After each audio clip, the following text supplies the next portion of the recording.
Welcome to you my dear friends.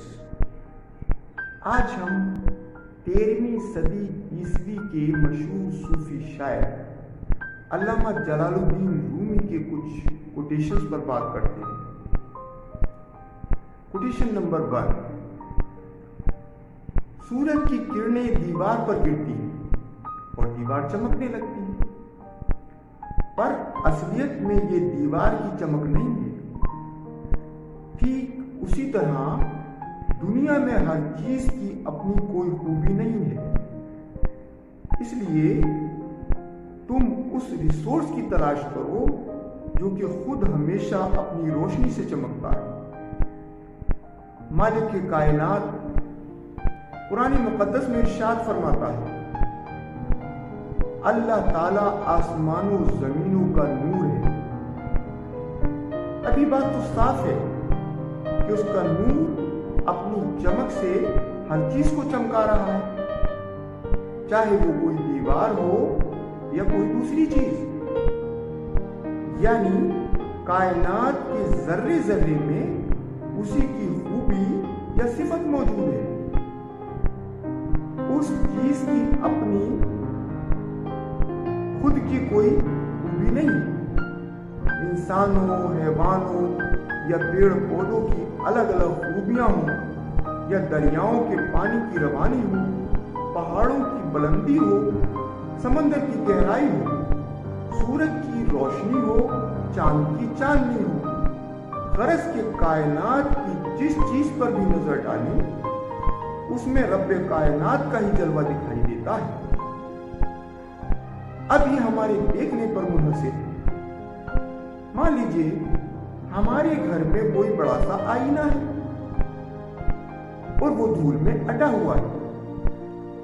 हम उस पर बिजली की तेज लाइट डालते हैं, उसका रिफ्लेक्शन हमें एकदम धुंधला नजर आएगा, भले ही लाइट कितनी ही तेज क्यों ना हो।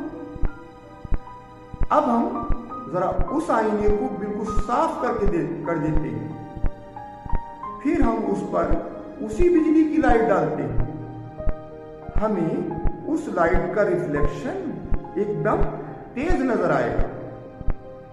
इंसान का दिल भी एक आईना है। अगर वो गुनाहों या गलतियों की गर्द व गुबार से घिरा है तो हमें वो नूर या उजाला बहुत धुंधला नजर आएगा। और अगर हम अपने दिल के आईने को अपने रब से माफी मांगकर साफ कर लेते हैं तो हमारे दिल में अल्लाह का नूर एकदम साफ नजर आएगा। रूमी अपनी इस कोटेशन के जरिए साफ बता रहे हैं कि हमें रोशनी के असली रिसोर्स की तलाश में जाना है, यानी हमें अल्लाह की हिदायत के नूर की तलाश करनी है। अगर हम उसकी तरफ बढ़े तो बढ़ते ही चले जाएंगे। जो बंदा उस रोशनी की खोज में बढ़ता चला जाता है, फिर उसकी जबान ही क्या, जिस्म का हर हिस्सा अपने मालिक के हकीकी को पुकारने लगता है। इसी मंजिल में आकर बंदा अपने आप को भूलकर अपने रब की जात में गुम हो जाता है। Quotation number 2। एक बार तुम्हारे भीतर का गुलाम गायब हो जाए तो तुम बादशाहों के भी बादशाह बन जाओ।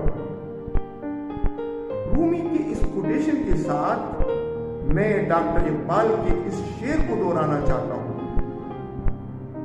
दिल की आजादी शहंशाही शिकम सामान मौत, फैसला तेरा तेरे हाथों में है दिल या शिकम। रूमी के मुताबिक अंदर के गुलाम का मतलब अपनी इच्छाओं या ख्वाहिशों का पाबंद होना है। हम रात दिन अपनी जायज नाजायज ख्वाहिशों को पूरा करने के लिए घुड़दौड़ की घोड़ी की तरह भागते फिरते हैं।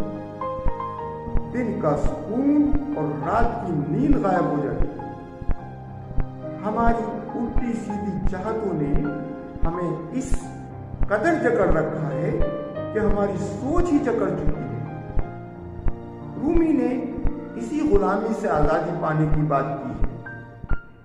अगर हम इच्छाओं के गुलाम होने के बजाय अपने दिल को अपने मालिक के हकीकी के हुक्म के बंधन में बांध ले तो फिर ये दुनिया हमारे पीछे पीछे चलेगी। हमें दुनिया की खुशामद बिल्कुल नहीं करनी पड़ेगी। दाराबी सिकंदर से वो मर्द फकीर ओला और जिसकी फकीरी में हुए असबिल्लाही।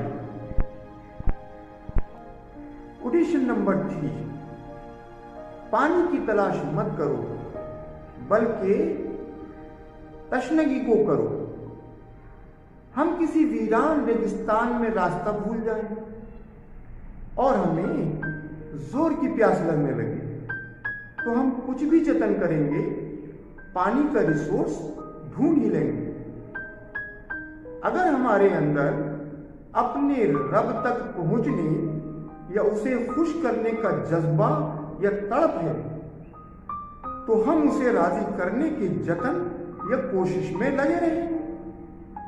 इसके बरक्स अगर हमारे अंदर उसे राजी करने की तड़प ही नहीं है तो फिर अगर हम हिदायत के किसी झरने के पास भी खड़े हो जाएंगे तो हम उससे फैज़याब नहीं हो सकते। इसलिए अपने अंदर इश्क़ इलाही के जज्बे को जगाओ। उसको पाने का जज्बा पैदा हो गया तो जुबान खुद ब खुद उसके जिक्र से तर होती चली जाएगी और दिल की कैफियत तो रोशन दिल वाला ही पहचान सकेगा। तुम अपने अंदर अपने मालिक को राजी करने की ऐसी तड़प पैदा करने की कोशिश करो कि तुम्हारी तड़प देखकर अल्लाह के दूसरे बंदों में भी वही तड़प या तशनगी पैदा हो जाए।